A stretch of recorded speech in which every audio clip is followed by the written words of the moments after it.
Ravi de vous retrouver sur le plateau de Lady Vous Écoute avec nos trois invités du jour. Nous faisons un focus sur les femmes migrantes. Voilà le sujet que nous vous proposons lorsque nous parlons de femmes et de femmes de la migration. La Fédération IFAFE, c'est de quoi il est question. Fédération IFAFE, Initiative des femmes africaines de France et d'Europe. Nous recevons sur le plateau en premier lieu Madame la présidente fondatrice d'Amarisma Marchand. Bonjour. Bonjour Lady. Merci d'avoir accepté de venir nous faire un point sur l'actualité. Il y a ce 25 novembre, nous sommes en plein dans la campagne 16 jours d'activisme ONU Femmes, contre les violences faites aux filles et aux femmes. Avec nous sur le plateau, ça y est, j'ai perdu mes papiers, c'est juste excellent. C'est Rivka Zalteni. Bonjour. Merci d'être venue. Vous êtes, pardonnez-moi, vous êtes l'assistante à IFAFE. Et à vos côtés, merci d'avoir accepté notre invitation, c'est Madame Hafida Najib. Bonjour. Bonjour Madame. Vous êtes membre de l'association IFAFE à Arcueil. Vous êtes femme au foyer, c'est le plus beau métier du monde. Oui. Alors, quoi de neuf à l'aube de ce 25, au lendemain de ce 25 novembre? Des violences, encore des violences, toujours des violences? Et toujours des violences. Et pourtant, il faudrait qu'on en arrive à terme de ces violences. Mais comment on va y arriver? Il faut redoubler des campagnes et appuyer là où ça fait mal et dénoncer tout ce qui persiste. Parce qu'à chaque fois, on dit « Ah, mais c'est réglé, il y a une loi qui protège les femmes, vous pouvez aller porter plainte, vous pouvez aller au commissariat, voyez les assistantes sociales. » Mais quelquefois, quand on y va, eh ben, c'est une autre violence, quelquefois, qu'on rencontre là-bas. À se demander, mais entre femmes, qu'est-ce qui se passe? Donc, il y a du travail à faire. On a une de nos associations membres, l'association Bagno Féminin, qui a répondu à l'appel à projet donc, du Conseil régional d'Île-de-France. Parce que, comme vous le savez bien, en France, les violences faites aux femmes restent tout de même une grande cause nationale. Donc, ce qui veut dire que la ministre, la secrétaire des droits des femmes, qui pousse les associations qui œuvrent dans ces domaines à multiplier des efforts. C'est le cas pour Bagno au féminin, qui essaye de faire ressortir plusieurs types de violences dont on parle très peu ou qui ne sont pas palpables, d'où ce petit livret qu'on va bientôt lancer qui parle des violences, des différentes formes de violences. Parce qu'il y a des violences verbales, bien sûr, des violences économiques, il y a des violences administratives pour les femmes migrantes, parce que monsieur cache les papiers, planque les papiers, confisque les papiers, ça s'appelle violence.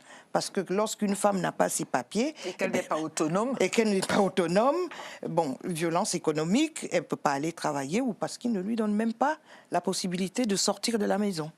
Alors, nous sommes là avec sur le plateau avec Rivka. Vous êtes l'assistante à IFAFE. En tant que femme, on ne va pas parler de l'assistante, on va parler de la femme que vous êtes. Vous avez vu plusieurs situations. Qu'est-ce que vous avez envie de dire aujourd'hui à nos téléspectateurs? Bon, travaillant à la Fédération IFAFE, j'ai vu vraiment beaucoup de situations des femmes qui ont eu des violences, des violences.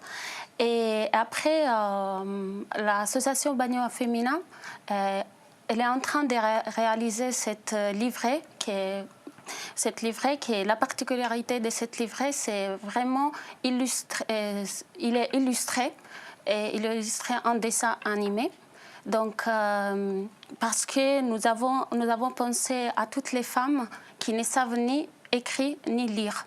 Donc, on a créé cette livret pour vraiment expliquer tous les différents types de violences qui était maintenant expliqué par Madame Marchand. C'est ce qu'on voit donc en affiche. Vous subissez des violences. Beaucoup de femmes diront non, non, non. Mais à l'intérieur du livret, donc là, ce n'est que la première de couverture, on va l'appeler comme cela. On peut comprendre ce que c'est qu'une violence. Alors, je voudrais vraiment dire merci à Madame Hafida Najib. Merci encore d'être venue sur notre plateau. Vous avez accepté de partager avec d'autres femmes qui nous regardent votre témoignage. Qu'est-ce que vous avez envie de nous dire? J'aimerais bien dire à toutes les femmes qu'il y a des associations qui peuvent leur aider. Oui. Il faut juste qu'ils osent le faire. Oui, parce que si l'association n'est pas informée, rien ne peut bouger. Rien ne peut bouger. Alors, vous êtes allé vous-même à l'association IFAFE pour des cours de couture, parce que l'association propose plusieurs activités. Oui. Mais vous êtes revenu pour une autre situation, alors? Oui, parce que j'ai personne quand j'ai subi le jour même le violon de mon ex. Oui. J'ai personne, j'ai pas de famille, j'ai pas d'amis, j'ai pas de voisins, ni rien. Ben, la seule chose que j'ai pensé, d'y aller là-bas. Bon, alors, pour aider les autres femmes qui nous regardent, parce Oui. qu'il y a des femmes dans leur maison qui peut-être aussi subissent la même chose que vous avez subi, c'est quoi des violences? Quel type de violence vous avez subi? Ben, la violence que mon mari m'a subie, c'est... Vous n'êtes pas belle, vous êtes grosse, vous êtes moche, Oui. vous ne servez à rien, vous ne faites rien, vous servez à manger, à dormir. C'est tout le temps, tout le temps, tout le temps, tout le temps. Tout le temps, il dit la même chose. Tout le temps la même chose. Et Depuis pourtant, ça que- fait longtemps que vous êtes ensemble. Ça fait 9 ans. Ça Et, fait 9 ans. et du jour au lendemain, il a commencé à Oui, être tout le méprisant. temps, les insultes, tout le temps, la famille, mon fils, tout.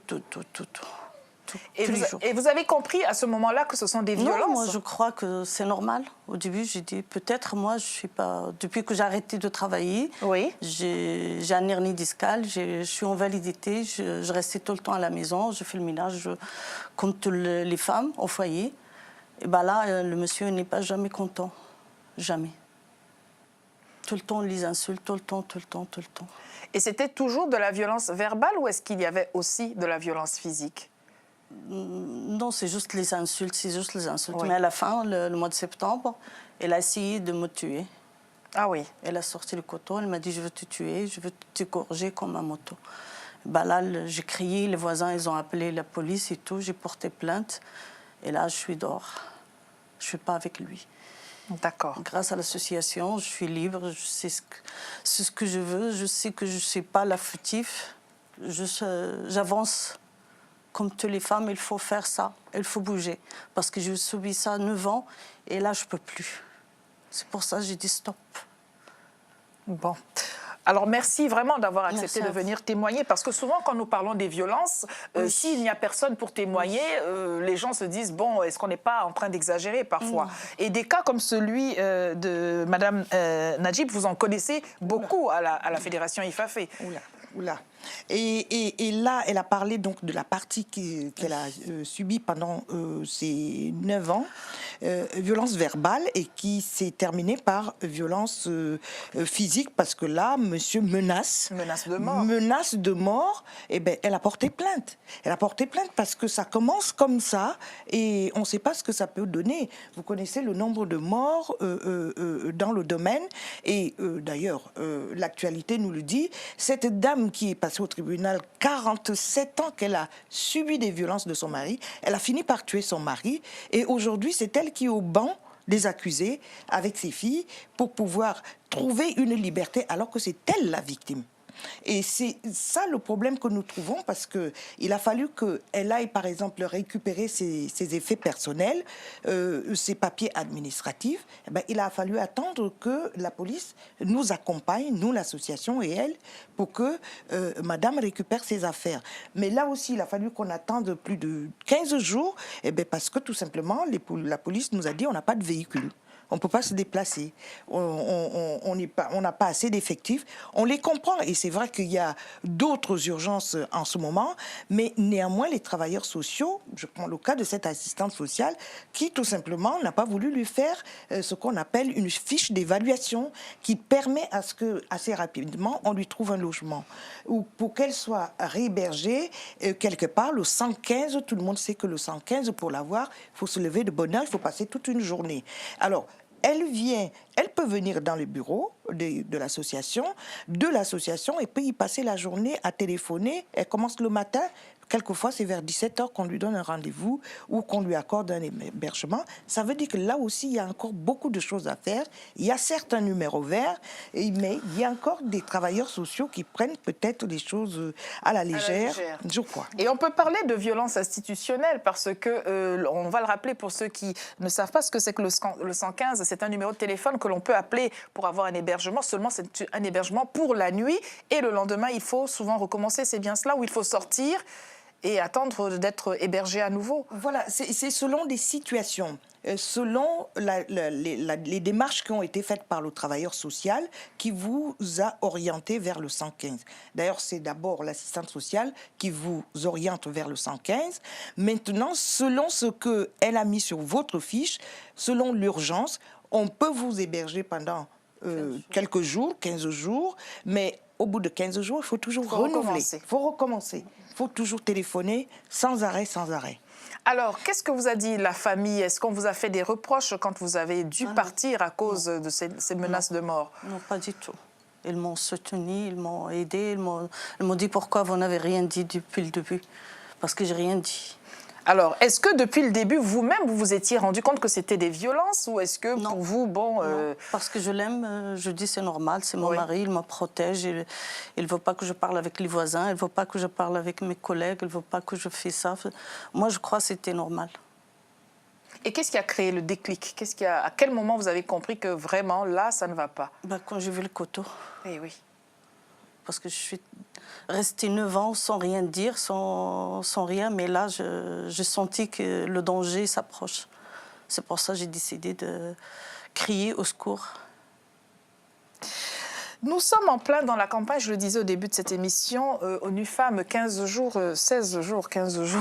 d'activisme contre les violences faites aux femmes et aux filles, bien évidemment. Nous allons regarder quelques affiches avec des messages forts qui méritent d'être martelés pour que tout le monde puisse comprendre. Alors 16 jours, c'est en unissant nos forces que nous mettrons fin aux violences faites aux femmes et aux filles. Et si vous êtes d'accord, vous dites « nous sommes d'accord ».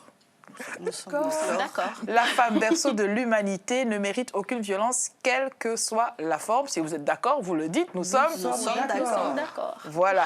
Donc des messages forts qui méritent vraiment de circuler, mais des messages qu'on doit comprendre. Et puis on a cette affiche aussi, non à tout, non au viol, non aux insultes, non à la violence, à l'humiliation, à la souffrance, au harcèlement, à l'exploitation, à la maltraitance. Avant de continuer la lecture de ces affiches, je voudrais vous redonner la parole. Vous êtes italienne, hein, Rivka. Alors, oui. La question des violences faites aux femmes, est-ce que vous voulez bien nous dire comment ça se passe en Italie? Est-ce que vous avez pu constater que les choses sont identiques ou complètement différentes? Alors, c'est pareil. Parce que malheureusement, l'homme, il est pareil partout. Donc, soit c'est italien ou français, c'est pareil. Il est toujours violent contre les femmes. Et donc, il y a aussi des campagnes en Italie contre la violence faite aux femmes. C'est le même jour, c'est national. Et donc, moi, je dis seulement une chose pour les femmes, qu'il faut seulement réagir. Donc, dès que l'homme, il fait sauter l'assiette, je sais pas. Voilà. Il faut pas attendre le couteau. Oui, il faut pas attendre le couteau. Donc déjà, même aussi dans la première insulte. Donc vous êtes incapable, vous êtes moche. Déjà là, ça commence vraiment la violence. Et donc il faut réagir. Il faut parler avec des amis ou il faut aller, pourquoi pas, dans l'association, qu'ils sont vraiment compétentes. Et il peut aussi adresser de la meilleure manière la femme. Alors, la question qu'on peut se poser, c'est est-ce que vous avez affaire, est-ce que le mari de madame est venu vous voir? Non, bien sûr que non. Bien sûr que non. Pas du tout. Et puis, en plus de ça, le fait de voir que l'association est aux côtés de la police pour accompagner madame récupérer ses affaires, c'est là où il a dû se dire, mais mince alors, il était... Ah non, il a vu que ça rigolait pas, et il était très très mal à l'aise, il a bien compris que cette fois-ci, ce n'était plus des amusements, et puis jusqu'au jour d'aujourd'hui, elle n'est plus retournée là-bas. Alors, qu'arrive-t-il à quelqu'un qui a quand même fait des menaces de mort, couteau à l'appui sur sa femme? Que fait la police? Alors là, c'est là où le bas blesse, parce qu'il y a toute une procédure qui doit commencer. La femme qui a le courage de porter plainte, elle se retrouve avec une plainte entre les mains. Pendant ce temps, on lui demande de faire un certain nombre de démarches. Il faut aller au tribunal de grande instance, notamment à Créteil, pour elle qui habite le Val-de-Marne. Et arrivé là-bas, on lui dit, de toute façon, votre plainte a été classée purement et simplement. Et pourquoi donc? Pourquoi donc? Forcément, parce qu'on a estimé qu'il n'y avait pas assez de menaces. C'est tout ce que il fallait plus qu'un couteau, c'est cela? Voilà, il fallait peut-être mort d'homme, enfin mort de femme pour cette fois-ci, pour qu'on puisse se rendre compte que c'était très grave. Et sorti de là, après, il faut aller chez la psychologue, il faut aller voir. Bref, on vous envoie chez des tas de professionnels qui, pour l'instant, tout à fait au début, la dame est encore dans une situation de précarité. Elle vient d'être brutalisée, menacée. Elle a peur de tout. Elle n'est pas encadrée s'il n'y a pas des associations. Alors là, et elle a d'autres préoccupations quand même. Il faut gérer l'hébergement. Il faut gérer tout ça et on lui demande de faire des démarches toute seule, aller chercher ci, là, aller chercher tel papier là-bas, aller remplir. Alors si les associations n'étaient pas là, je me demande quelquefois qu'est-ce qu'on ferait. Alors, on va continuer à regarder donc, les messages de ces affiches. Je rappelle que c'est en collaboration avec ONU Femmes au Sénégal, à Dakar, de la paix dans les foyers à la paix dans le monde, une éducation sûre pour tous. Parce que, on le disait dans un autre cadre, les enfants, souvent, sont victimes et témoins de ces violences faites aux femmes. Et un jour, je me marierai. Ah, ça, c'est ma préférée. Un jour, je me marierai. Quand je serai grande, dit la petite fille, un jour, je me marierai. Sauf qu'il peut arriver... À tout le monde. Quand on fait un beau sourire comme cela, ce qu'on ne sait pas forcément, c'est que cela peut arriver, pas toujours fort heureusement. Alors, est-ce que vous pensez, madame, avec l'expérience que vous avez vécue, est-ce qu'il faut mettre les jeunes filles en garde? Qu'est-ce qu'il faut dire aux jeunes filles? J'espère que pas tous les hommes comme ça. Oui. Il y a des hommes qui sont bien, il y a des hommes qui ne sont pas bien. C'est la nature. On est obligé d'être accompagné. On est bien. Sinon, ce n'est pas la peine. Je préfère de rester toute seule que mal accompagnée. Monsieur n'a pas essayé de vous recontacter? Du tout. Du tout. Même si on adopte un chien, il est malade ou quoi que ce soit, on demande ses nouvelles. Mais moi, jamais. Pas de téléphone, ni lui, ni sa famille, ni rien du tout, comme si c'était rien passé. Du tout. En tout cas, nous vous disons vraiment merci d'avoir accepté de partager ça avec nous parce que on sait que ça n'est pas facile, ça réveille des blessures, mais c'est important aussi pour celles des personnes qui, au moment même où nous parlons, sont très certainement elles aussi dans des situations identiques et peut-être encore plus graves. Alors, la question qu'on se pose aussi, c'est que quand les femmes vont vers les associations, quelle est la suite? Parce que souvent, tout ce qu'elles voudraient, c'est que le mari arrête de menacer, de frapper, et non pas qu'il y ait séparation ou quoi que ce soit. N'y a-t-il pas de solution intermédiaire? C'est vrai que c'est assez difficile et complexe parce qu'il y a des femmes déterminées et qui ont le courage, telles que notre amie Hafida, qui a décidé d'aller jusqu'au bout. Et d'autres qui, aujourd'hui, elle porte plainte. Le lendemain, elle veut retirer la plainte. Ou alors, ça y est, elle retourne encore. Et puis, du coup, c'est l'association qui se trouve entre deux, en mauvaise posture, quoi. Que ce soit les associations, d'ailleurs les institutions y compris, et c'est là où les choses se compliquent. Or, là, on est aisé parce qu'on peut l'accompagner de A à Z et elle peut compter sur nous. Et c'est pour ça que dans notre petit livret dont parlait Refka tout à l'heure, nous avons indiqué un certain nombre de coordonnées téléphoniques, des adresses des associations proches des Hauts-de-Seine ou de la région Île-de-France pour pouvoir nous contacter le plus rapidement possible de façon à ce qu'on puisse les aider et les accompagner jusqu'au bout. Bientôt, elle va avoir son hébergement parce que tout simplement, le dossier a été suivi de A à Z. Mais... Alors, quand on fait un livret, on aura l'occasion de le montrer à nos téléspectateurs lorsqu'il sera sorti. En tout cas, là, on voit encore l'affiche avec des dessins, dont des dessins pour dire qu'il ne faut pas attendre l'irréparable, il ne faut pas attendre le point de non-retour pour commencer à réagir. Les dessins, d'abord, pour savoir identifier ce que c'est qu'une violence. Par exemple, tout à l'heure, elle nous a parlé de... Ça faisait des années, c'était des injures, des insultes. Refka rappelait, par exemple, monsieur qui balance une assiette au visage ou qui vous renverse de l'eau chaude sur le visage parce que c'est pas assez chaud ou c'est trop froid ou j'en sais rien. Ou qui vous balance une chaussure au visage une fois, deux fois. Non, stop. Non, il faut dire non dès le départ. Parce que le fait de croire que ça va s'arranger, ça ne s'arrange jamais. Dès que ça commence, ça s'installe et c'est pour de bon. Donc, il ne faut pas laisser. Donc, le livret va permettre d'identifier ce que c'est déjà les violences. On parle même des violences issues des traditions et des coutumes, parce que ça aussi, on trimballe ça dans les valises, on ramène ça ici. Il y a des violences sexuelles, c'est-à-dire que madame n'est pas forcée d'accepter des relations avec son époux si elle n'est pas consentante, si elle n'a pas envie. Ce n'est pas obligatoire. Et je vous ai parlé de ces violences administratives que nous rencontrons, nous, dans les permanences d'accueil.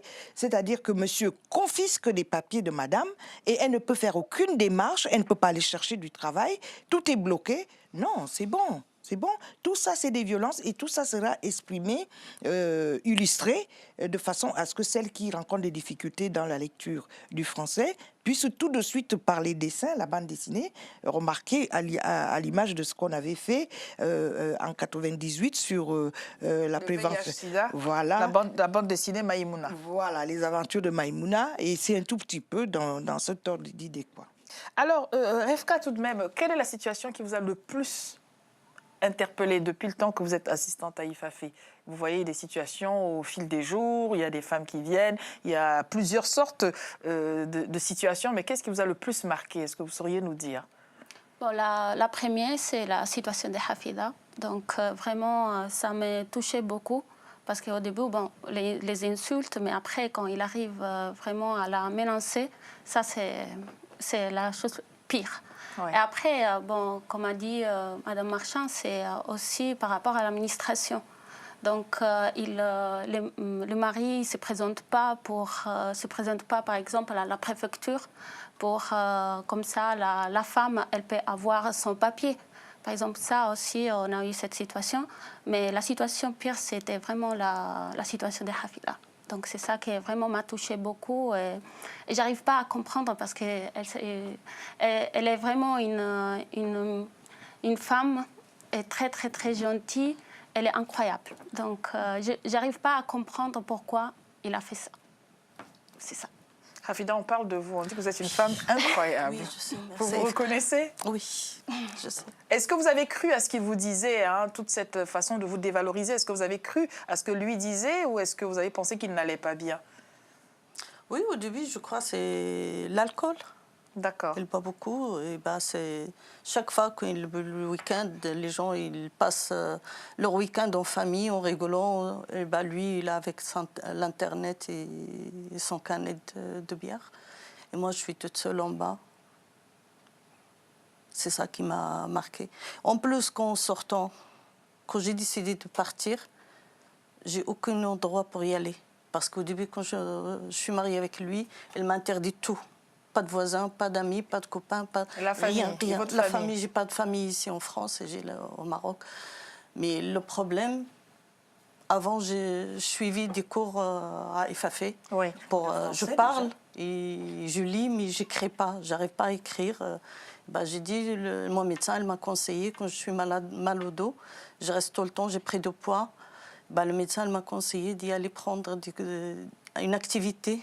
La seule chose, j'ai pensé de me libérer, d'écrire et parler aussi et tout.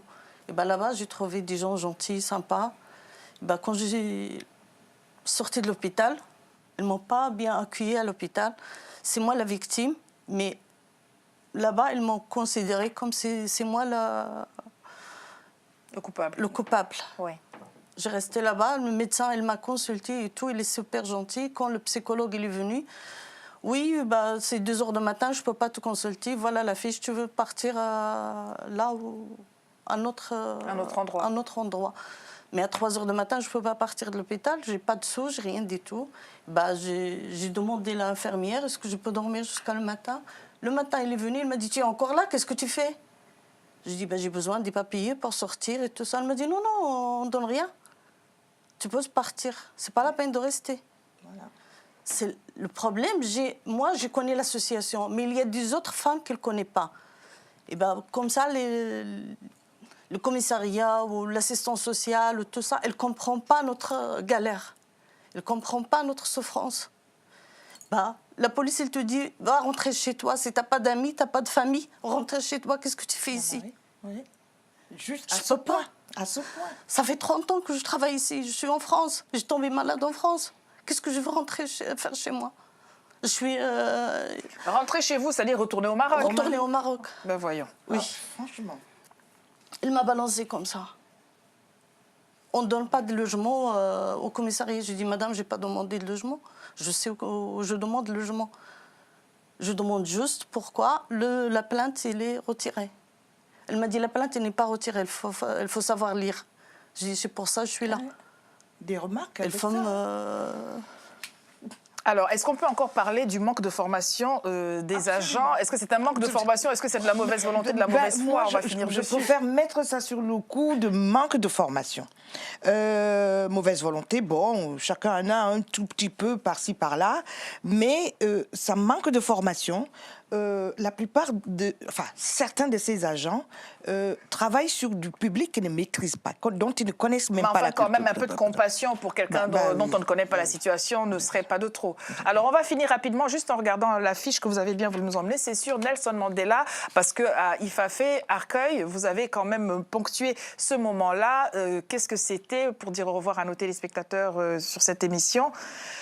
Le 5 décembre 2015 à 14h, centre Marius Sidobre, vous avez tout simplement fait un hommage au président Nelson Mandela. Et quand on parle de compassion et qu'on parle quand même de respect des autres, c'est un bel exemple. Merci beaucoup pour ce que vous faites. En tout cas, continuez et tenez-nous au courant de vos avancées. Très bon courage à vous, madame. Et merci vraiment d'avoir accepté de participer. Merci à vous. À demain. Merci.